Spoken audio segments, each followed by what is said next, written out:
Холод из забав маскарадной комиссии царицы Анны Иоанновны превратился не только в экзотическую достопримечательность современных регионов севера России, например, царство вечной мерзлоты в Якутии, но стал товаром с присущими ему потребительной и миновой стоимостями. Потом сюда зашел холод, потому что здесь, вы заметили, что здесь теплее, сейчас вот уже заносит товар. Ну вот это хранилище, оно было построено в 1966 году. Значит, в основном это неуглубленное помещение. Утеплителем используются здесь опилки, земля и опилки. Стены состоят из земли, верхний слой это земля и опилки, сверху покрыто от дождя профильным листом. До последнего времени это помещение использовалось без искусственного нагнетания холода. То есть в конце сезона, это, скажем так, сентябрь месяц, здесь температура доходила до минус 15, минус 10. А начальная температура здесь порядка 30 градусов. Это январь месяц. Нагнетается она снаружи. Вот сейчас, даже тут градусы, сейчас пока здесь 10 градусов. Сейчас будет нагнетание температуры свне, и здесь она опустится до минус 25-30 градусов. До последнего времени использовалось без охладителей. Вот эти охладители мы используем порядка 3 лет. Они нагнетают температуру уже в конце сезона, это август-сентябрь, когда идет прогревание грунта, и здесь температура повышается. Ежегодно этот лед в зимний период соскапливается, так как лед набирает в себя от продуктов запахи. Это снимается порядка 10 сантиметров, потом закладывается новый лед и заливается полы. Идет постоянная реализация. Но в советский период они хранились, можно сказать, год. Это хранилище сделано уже из современных материалов, сэндвич-панели и холодильные установки. Здесь полностью поддерживается холод в летнее время за счет нагнетания холода холодильными установками. В сравнении с тем ледником, здесь идут затраты на электричество. В том леднике затрат, кроме как на ремонт, нет. Нам нужно с вами поменять отношение к холоду и рассматривать его как товар. Мы производим холод, пользуемся холодильниками, то есть у него есть и потребительная стоимость, и стоимость, то, что характеризует прежде всего его как товар. А для этого нам нужно поменять отношение, наверное, пользуясь словами профессора Преображенского из «Собачьего сердца», поменять отношение в нашем сознании. Тогда мы только сможем эффективно работать и эффективно использовать дарованный нам природой дармовой, бесплатный товар. Ученые с севера первыми подготовили основу для актуального резерва экологически чистых технологий, так называемого 4-го энергоперехода.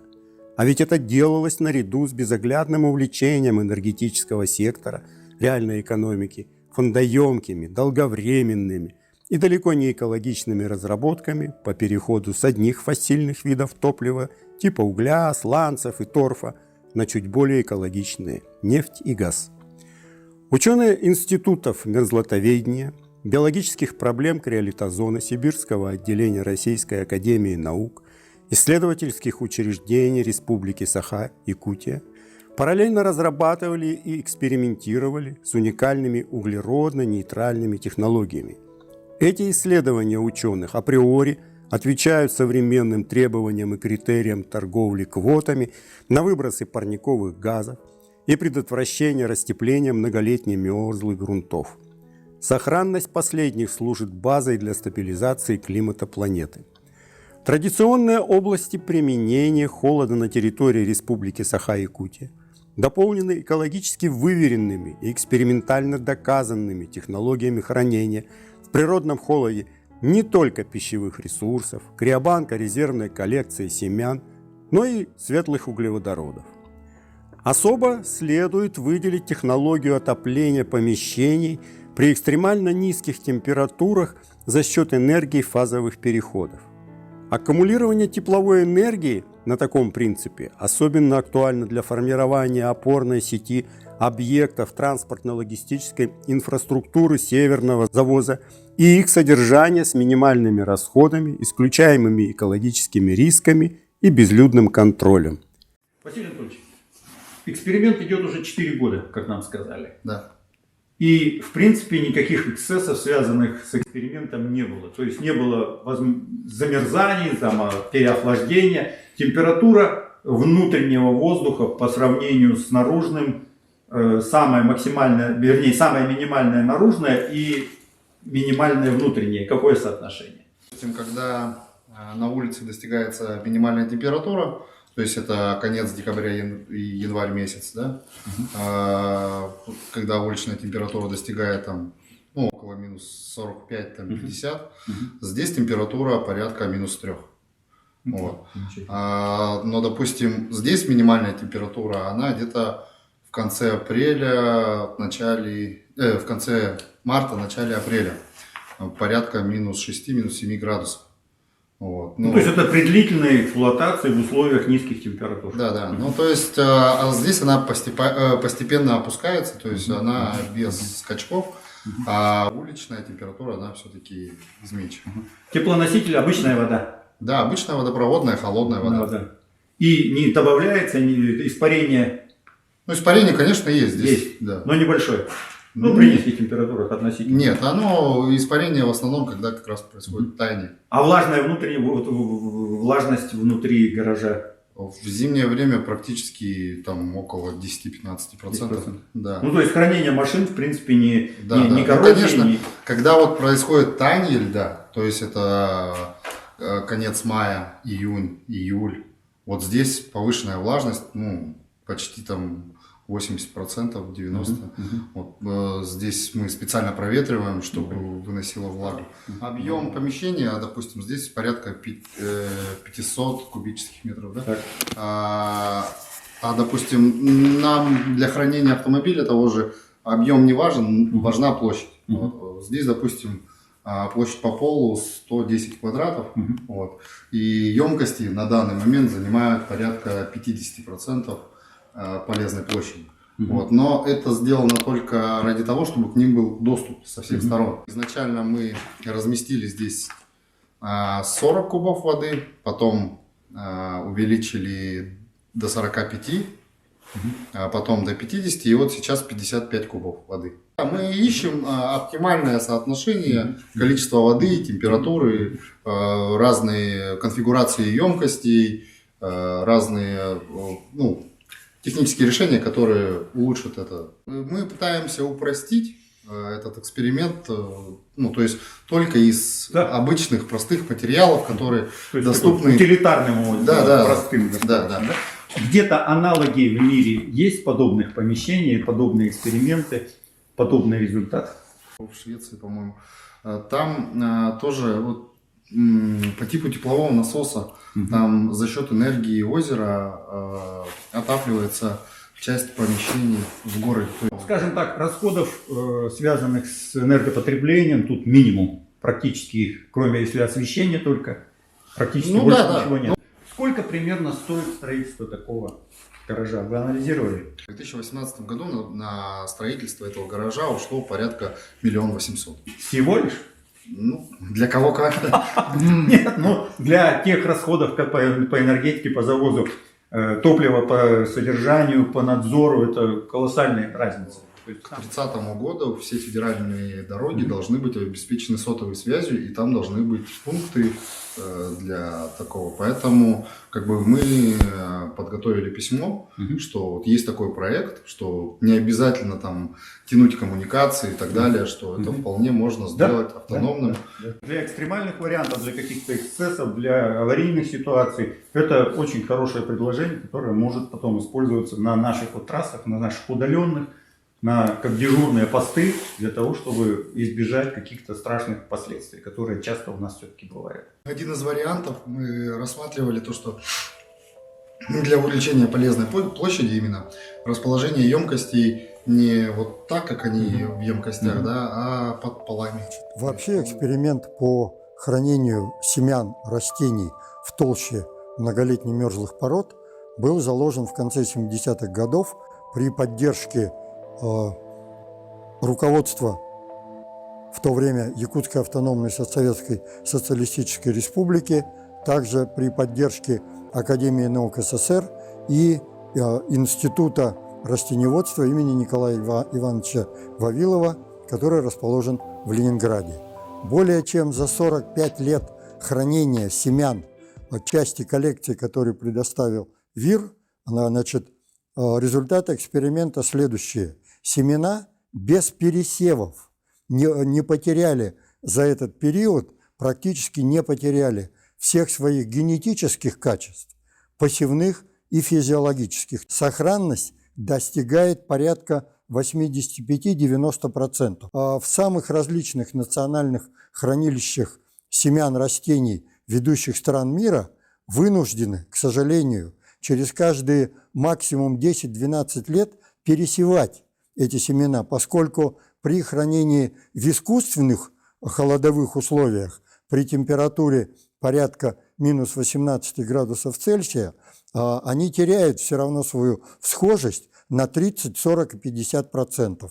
Колоссальное преимущество хранения семян растений именно за счет природного холода связано еще с тем, что, во-первых, благодаря технологии, разработанной в Институте миротоведения Сибирского отделения Российской академии наук, это хранилища практически полностью энергобеззатратные.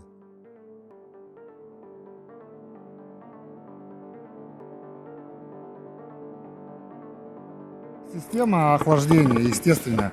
То есть вот там тоже в домике сейчас донесено, допустим, вентиляционные шахты. Получается, там опускается холодный воздух, здесь выходит уже теплый воздух. И за счет естественной циркуляции воздуха, получается, происходит охлаждение массива. У нас вот просто естественная система этой, мы добились температуры порядка минус 8.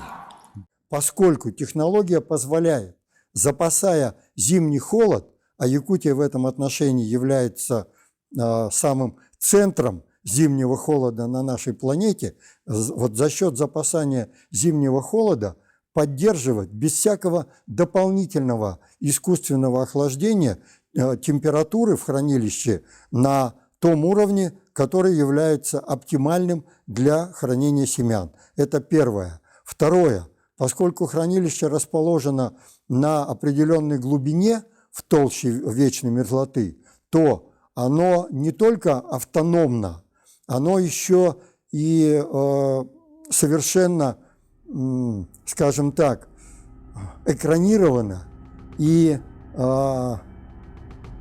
выдерживает любые катастрофы и катаклизмы на дневной поверхности. В мире на сегодня существует только 2 криохранилища. Значит, первое, наиболее созданы, как я уже сказал, более 45 лет назад, это у нас в Якутии. Второе, это то, что создали в 2006-2008 годах на Шпицбергене. Но там температура мерзлоты близкая к нулю, там нет технологий, которые разработали наши мерзлотоведы, поэтому там все равно происходит дополнительное рефрижераторное охлаждение. Причем парадокс состоит в том, что электроэнергию для того, чтобы функционировало это мировое так называемое криохранилище семян растений на Шпицбергене, подает электростанции, которые работают на угле в Арктике, там же на Шпицбергене. То есть говорить о зеленой энергетике, зеленой экологии вообще в Арктике, к сожалению, в Норвегии после этого не приходится. Вообще это хранилище рассчитано на 100 тысяч образцов семян. Ровно год назад президентом Российской Федерации Владимиром Владимировичем Путиным был издан указ о создании Национального центра генетических ресурсов растений. В нем фактически в 2 пунктах очень четко прописано расширение того криохранилища семян, которое создано у нас в Якутии. За этот год к исполнению этого указа ни одна структура, в том числе правительство Российской Федерации, так и не приступила. Более того, значит, осенью прошлого года этот пункт вошел в постановление Государственной Думы по вопросу как раз развития агропромышленного комплекса в нашей стране. И в конечном итоге развитие этого проекта является очень серьезной, явилось бы очень серьезной поддержкой вообще обеспечения продовольственной и экологической безопасности Российской Федерации. Бобовые. Здесь фасоль, нут, горох. За температурный режим отвечаем мы.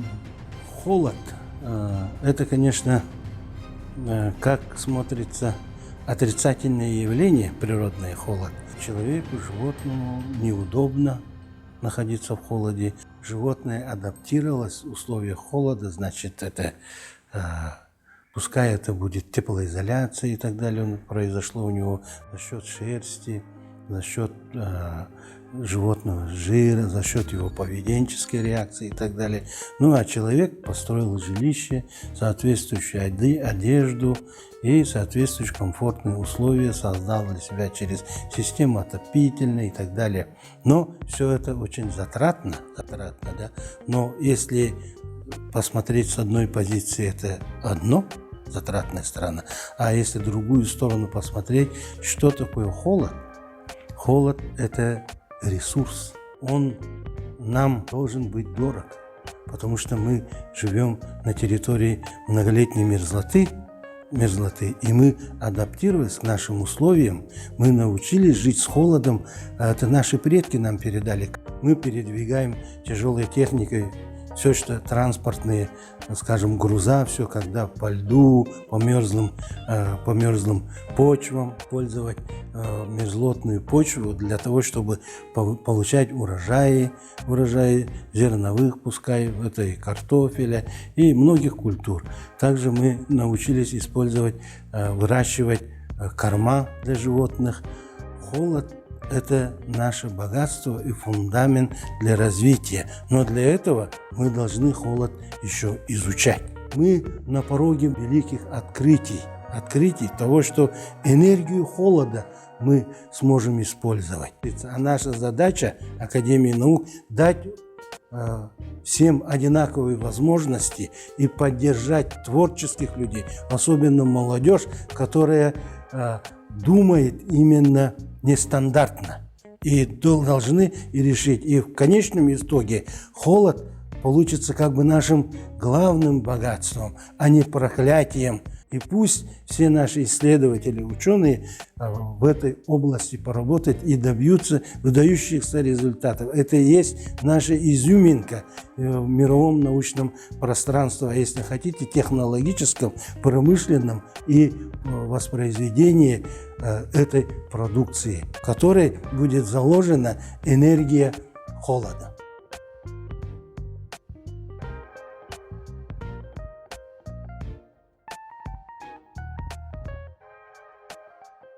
Вот уж где-где, но на северо-востоке и Арктике Российской Федерации готовы к внедрению результатов фундаментальных исследований во вновь создаваемое производство с расчетом на то, что с этими технологиями люди будут жить долго и счастливо.